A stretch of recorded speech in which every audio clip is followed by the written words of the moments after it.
NBC Bearings நீண்ட ஓட்டத்திற்காக India's leading bearings manufacturer and exporter from CK Birla Group.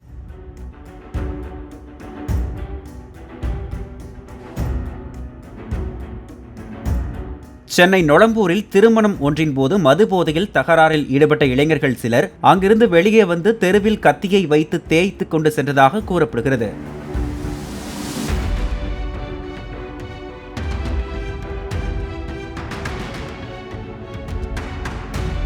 இதை தட்டி கேட்டதாக சொல்லப்படும் சபரிதாசன் என்பவரின் சவுண்ட் சர்வீஸ் கடை மீது பெட்ரோல் குண்டு வீசியதாக 2 பேரை போலீசார் கைது செய்தனர்.